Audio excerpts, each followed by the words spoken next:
Welcome back. Welcome back. We got a good one here today. Finn and Slim don't know the topic of this video or whatever, but you guys saw the title, thumbnail, whatever. So you clicked on for a reason, but we're going to see their reactions because this is something that I think is kind of flown under the radar, and I'm really high on this guy.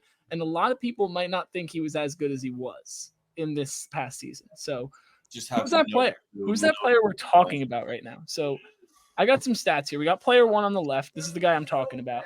Then on the right, this guy averaged 24, 5.9 rebounds, 3.3 assists, 51.6% from the floor, and 33% from three. Any guesses on who the guy on the right is? These are his playoff numbers from this past season. On the right? Uh-huh. Paolo Banchero. Nope. Actually, I forgot you two are the worst guessers in the world. Quit that shit. But so we have player one on the left, and then which is the guy I'm talking about, and then the player on the right. So this is a guy that we all think is pretty top 25, but these are great numbers on the right for a playoff team, all that kind of stuff. It's Jalen Brown in the playoffs last year. So guy that's pretty much consensus top 25, really good NBA player, but pretty solid. We'll take it a step up a little bit. This guy averaged 26, 3, 11, 43% from the floor, 37% from three. Any guesses who's on the right?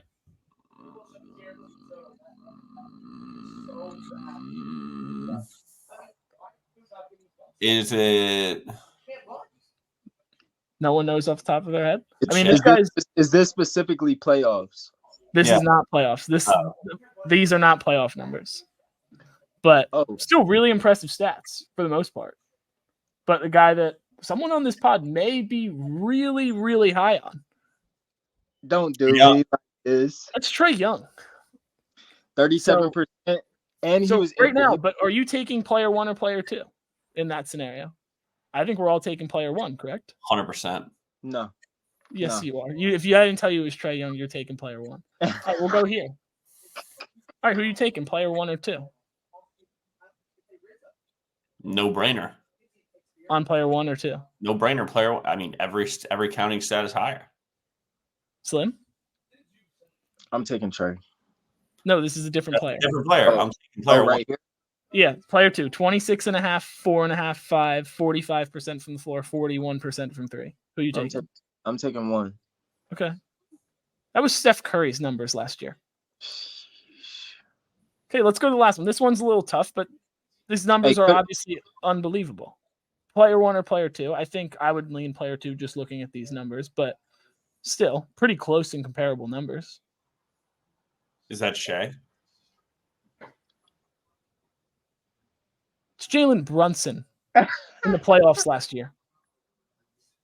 That boy's a dog. That's Jalen Brunson's numbers from last year, but I'm taking player one. Shout out look at the splits. I'm taking player one. Are you? Yeah. I probably am too. I mean, yeah, you are. Okay, let's go to the last one. This one is who I thought we were talking about last time, but these are his playoff numbers. Pretty close overall. Is that no? It's not. But who are you taking, one or two in this scenario? 50% from the field. Two. This one I would probably take two. I thought this was the last guy, but I would take one versus Brunson. I would take one versus Brunson. I would take two over this guy though. Slim? I'm taking two. Okay, yeah. I mean, that makes sense. Let's Shea Gilgeous-Alexander's playoff numbers from last year. Anyone have a guess on who player one is?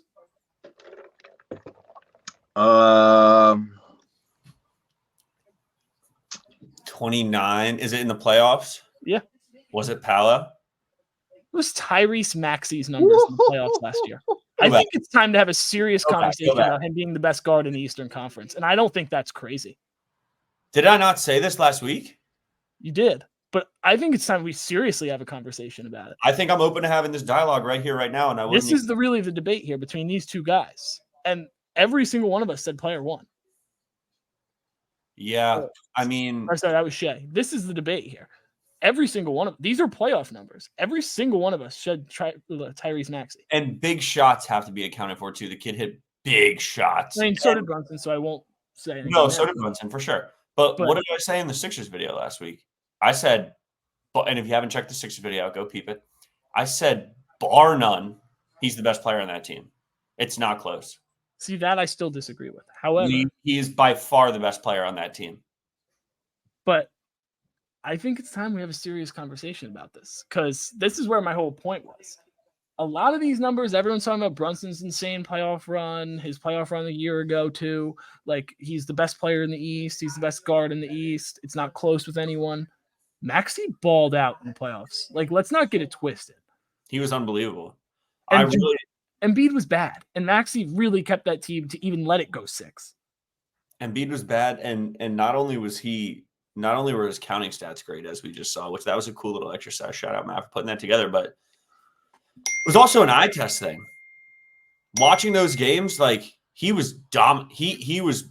I mean, I'm not going to reiterate what I said in the Sixers video again and again and again, but in my opinion, he was by far the best player on the floor. Obviously, Brunson was doing his thing, but he was unbelievable. Like, we're talking about people that are putting Brunson in the top 10 players across the NBA. That's not accurate. People are doing that. Like, people are considering him to be in the top 10. Maxey's around 25, around Jalen Brown, if not below him in all of these rankings that I've seen so far. Maxey is that good, or these guys are not as good as we think they are. Just looking at the most basic numbers you can possibly look at, it's really, really close. And Maxey has so much left to develop on with his game and with his leadership and everything. Like, last year was really the first full shake we saw of him kind of getting let off the leash a little bit, you know? And being a young guard with James is so crucial in development. I shout out Cam Thomas for that as well. You know, it's not on the same stratosphere, but being a young guard playing with veteran guards who are Hall of Famers, that rubs off in practice every day. You're so confident. You're going at it every day with James Harden in practice. You play an NBA game, and it's like, you know, I've been here before. The nuts that guy had in that game when he pulled, I mean, he was the most confident player in the gym. That's a fact. Yeah. That's an absolute fact. With that being said, I like to add, shout out to Nick Nurse. I feel like Nick Nurse came in this last season and saw Tyrese Maxey, saw his capability, and gave him more minutes and instilled in the confidence in him, you know, even more than what Joel Embiid has, James Harden, you know, everybody that he's been able to learn from, even DeAnthony Melton to a certain extent. I say defensively, Tyrese Maxey's I think he's leaning into being an even more great perimeter defender for being a guard. It just overall well-rounded player, consistent, efficient, you know, is efficient, shows up when it matters, can hit big time shots. And y'all saw him during the offseason. Y'all see how swole he is, man. I was about to say, he looks bold. He looks strong. And so it's gonna be scary for the league. And honestly, you know, Maddie's right. I'm glad that we are having the conversation. 25, he needs to be more, at least in the 15 range. You know what I'm saying? I think that he, even with P going over there, PG going to Philly, like I said, check out our Philly video. I think if you allow Tyrese Maxey, I think that he has the facilitation capability to play the one. And if you allow him to be the one, let PG rock out at the wing, and that alleviate a lot of pressure off of Embiid in order for him to stay healthy and so that he can show up in the playoffs when it matters. Maybe they'll make it to an Eastern Conference Finals this upcoming season. But if they do, it'll be because of Maxey and what it is that he's able to bring to Philly. You think he's the best guard in the East? Because that's kind of what you're implying. Top four. Matt?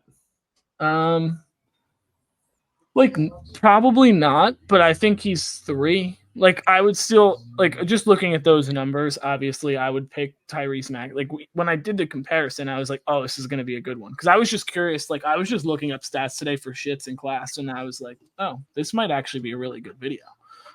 Yeah. But I was just clicking around looking at that. I would still put Jalen Brunson at 1, and then I think it could be a serious debate between Maxey and Donovan Mitchell for the second best guard in the East. 100%. That's Donovan 9 times out of 10 shows up in the playoffs. Like, so is Maxey. It's not a slight on any of them. I think they're all unbelievable, but I think it's a lot closer than people think. Like, I think right now everyone in their minds has it made up that Brunson is this clear cut, far and away best player in the Eastern Conference. And to be fair, he did beat Maxey, so I have to give him that edge. But if you're just looking at the numbers, he was more efficient. He didn't score as much, but he passed better, rebounded more. Like, he just did a little bit of everything. And the Knicks as a whole are a better defensive team than Philly was last year, so that also helps. And they have way better role players. Obviously, Embiid is the icing on top of the cake, but still, Philly was the better team, and they lost. So conversation needs to be had. Indeed. But seriously, if I got you guys, if you didn't know who that was on the left, and I got you guys to pick against some of your favorite players, let me know in the comments. But comment, subscribe.